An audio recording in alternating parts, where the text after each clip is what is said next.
Hey there, angry faithful. I just wanted to drop in, bend your ear a little bit, get your attention. So if you're not listening, drop what you're doing and pay attention to me because I'm here to inform you that not only can you get your daily, maybe if you're binging it, I'm not sure, that's entirely up to you, but you can multiply your doses of angry me fuckery by paying attention to all of the platforms upon which you can find either the dulcet tones of my voice and David's voice or my pretty face and David's not so pretty face. Anyways, digressing, we are on YouTube, we are on Spotify, we're on Rumble, we're on Google, Apple Podcast. We have a TikTok page. We're on Twitter, Instagram, and of course, Facebook. So if you find yourself fuckery deprived, curl up with a nice hot mug of shut the fuck up and just listen. Open those ear holes and be prepared to be cream pied like it's the first time. Thanks for listening. Welcome, Angry Faithful. Today on Psychos and Sociopaths, and sorry that I kind of missed it by another, just life gets caught up with you. But anyways, today we're going to go over something that I overheard on another podcast, the Cleared Hot podcast. He keeps on talking about this. It's, and he talks of it as just because a Navy SEAL tells you, oh, yeah, he's a badass, he's going to protect you and everything, there's always that one that slips through the cracks. And this is one of those. Now, this is the story of Erika and Benjamin Sheriff. I think I'm getting that right. I listened to it. Let's go again with the Stephen Hawking voice. I can only hear it. Sifrit. Okay, it's Sifrit. Now, we'll go over all the stuff with this. This is going to be a short episode, but it's still going to be an episode. I've been waiting to do this for a long time because I kept on hearing it from Andy Stumps from Clear Hot Podcast. He gives like little snippets. Hopefully sometime soon that he said that he'll get the actual cops that were on this case, and he'll give more of the stuff on there because he said the cops actually on this case said it was like super more weird than they could imagine. But this is all the information I could gather on this one. So hopefully you enjoy. Starting out, Erika Sif. God, I can't remember the last name. Sifrit. Now, Erika and Benjamin Sifrit are American convicted of murder of two tours. They only got like two on their underneath belts, but it's really super weird. But the people that they murdered, Joshua Ford and Martha Crutchley, in Ocean City, Maryland, in 2002. The case drew small amount of media attention in 2003. Both Erika and BJ, his nickname, were for the conviction of the murders. Benjamin, or BJ, is currently serving a 30-year life sentence, while the woman, Erika, is serving a life sentence plus 20 years. So that's the weird part. Early lives, Erika and Benjamin. Oh, I messed that up really bad. Oh well. We'll go off with their early lives. Erika Grace was born in Rolling Springs, Pennsylvania, to Charlotte Grail and Gerard Grace. Benjamin was born Ethersville, Iowa, to Elizabeth Ann Graves and Craig Arthur Sheriff. Erika and Benjamin married in 1998 when they were both 20 years old. She was an honor student and basketball star at Maryland Washington College. Benjamin completed basic underwater demolition SEALs BUDS training class 212 in 1997. Now, this the reason why that's kind of specific for this is because that was Andy Stuck's class, the host of Cleared Hot. This is the reason why he keeps on talking about it, because he the guy completed SEALs training. I don't know if he completed SEALs training completely. We'll go over that. But he ended up being a psychopath, and we'll go over the rest of the stuff. The wife is actually more of a psychopath than him, which is really strange. But anyways, but never received the Navy enlistment certification, NEC 5326, combatant swimmer or SEAL designation. Okay, so he never became a SEAL. Okay. He went through Hell Week and all that stuff, I guess, and he never became a fully fledged SEAL. Before he received a bad conduct discharge for being absent without leave, insubordination, poor performance, and wearing unauthorized insignia. Shortly after marrying this, they moved to Erika's hometown, Anolta, Pennsylvania. There they opened and operated a scrapbooking store. I don't get scrapbooking. I know a lot of people do it. I'm not saying anything's bad about scrapbooking, but I just never got scrapbooking. It's a weird art form. But going on the murders, on May 25th, 2002, Eric and Benjamin, both 24 at the time, met another couple, Joshua Ford and Martha Crunchley, a vacation couple from Fairfax, Virginia. After a night of partying together, I can't even say that word, partying. Yep. We'll keep on moving forward. As the Sifrit nightclub in Ocean City, Maryland, the two couples went back to Erika and Benjamin's condominium located in the Rainbow in 112th Street. According to the records, Benjamin and Erika claimed that Ford and Crutchley stole Erika's purse, and Benjamin pulled a gun on the couple.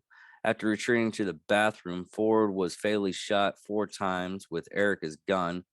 Crutchley was also killed. Investigators believe that she was stabbed, but the official cause of death could not be determined from her remains. The bodies were actually dismembered and disposed of in a grocery store dumpster in Rothbro.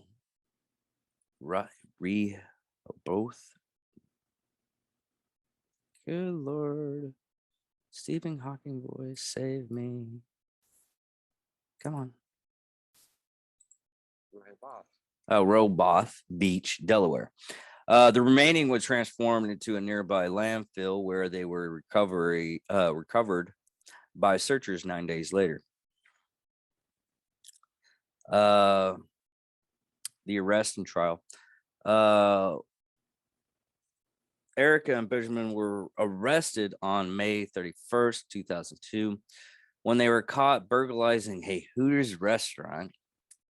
When police searched Erika's purse, they uncovered the driver's license of Ford and Crutchley, who at that point had been reported missing for days. Erika confessed to the murders the couple shortly after her apparition, but claimed the idea was her husband's. Because of the heavily publicized of the case, the trial was moved out of Worcester County, Maryland.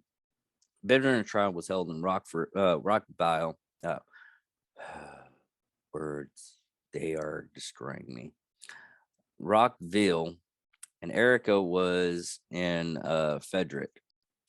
At Benjamin's 2003 trial, a 22-year-old woman named Melissa Singh testified that she was the subject to the same ritual that Joshua and Martha endured. Although she was able to avoid being killed, on April 9, 2003, Benjamin was convicted of second-degree murder and first-degree assault in the death of Crutchley, and was acquitted of all charges of the death of Joshua Ford.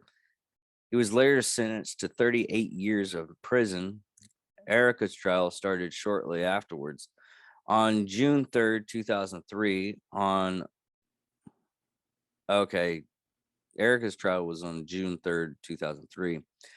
But on June 11th, she was convicted on first-degree murder and the death of Ford and second-degree murder of the death of Crutchley, and was later sentenced to life imprisonment plus 20 years.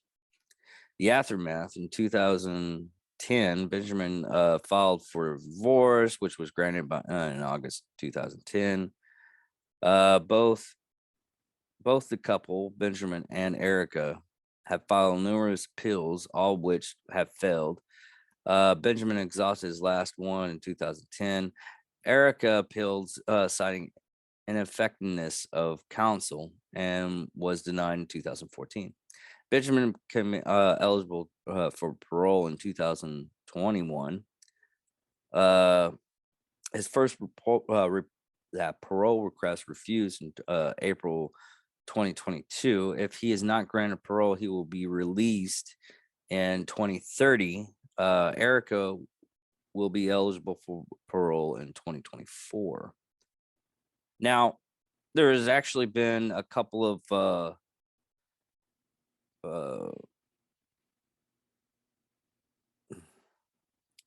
media coverage on this. America Just, it was an American Justice, Deadly Women, Forensic Files, Sins and Secrets, Snapped, and True Crimes Daily. This kind of feels like a Bonnie and Clyde type deal to me. This is just me. This is my opinion.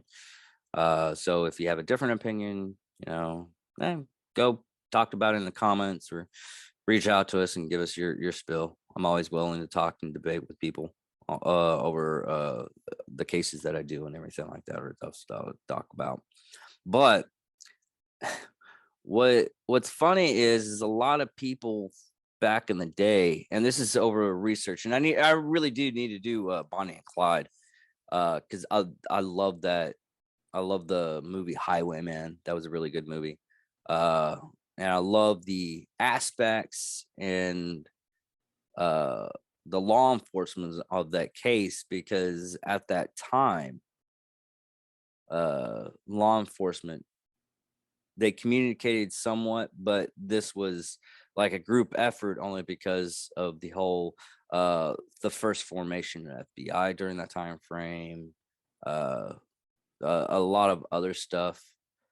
It was one of the big cases that finally got us a justice system that was able to cross state lines. I mean, the U.S. Marshals were able to do it, but there's a lot I have to get into the law enforcement and everything like that, and do a little bit more research on that. But it's weird how where we were in like the Wild Wild West era and to now. But Bonnie and Clyde case is the same. The reason why I say it's kind of similar is the woman was actually the more aggressor, but Clyde, going over through the research and everything, Clyde was the person that was just, we'll go with it. And Bonnie was the one that ended up being more or less, hey, let's start a massacre. And this is probably the same way.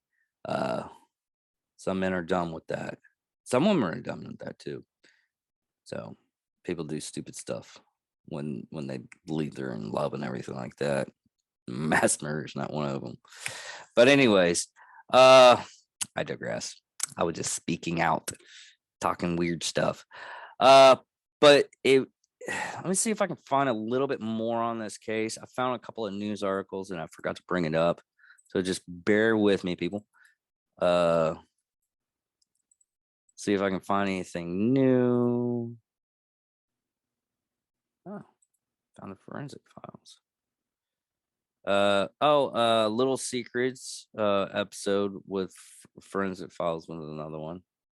It doesn't look like. Yeah, let me see here. Yeah, what was so strange about this case is they ended up getting caught only because they decided to rob a freaking Hooters. From what Andy said from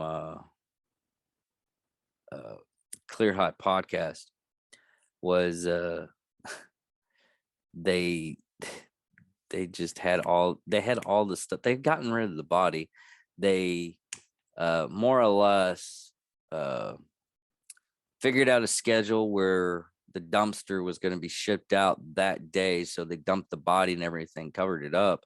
They were almost free and clear, but like most serial killers, they kept souvenirs of their murder, and it seems that they were going to be like a serial killer couple if they weren't caught fast enough. And luckily they were caught fast enough to not too fast to where the couple died, but with their sacrifice they actually ended up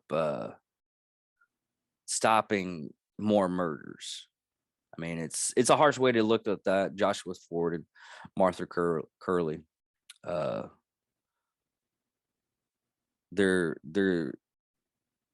they served a better purpose in death to stop these evil people. So, I mean, a lot of people ask me, it's like, how can you think like that? But in all reality, sometimes you got to look at a little bit of the brighter side to see that someone has a purpose even after death. It just helps with coping mechanisms and everything like that. It sucks, and I feel for the family of those couple, but some things are just out of your hands. But I'm not seeing anything new on any of the other stuff. But like I said, this is going to be a quick episode. Just wanted to get one out there for this week. Luckily, we will be doing more regularly scheduled stuff. I'm seriously, deeply sorry that we're not doing it on Saturday or putting it out on Saturday. Like I said, life got me busy. Hopefully not too busy next couple of time frames and everything like that. I'll have myself on a schedule and get these out quite regularly. I think I might do just Bonnie and Clyde this week just to get it out of the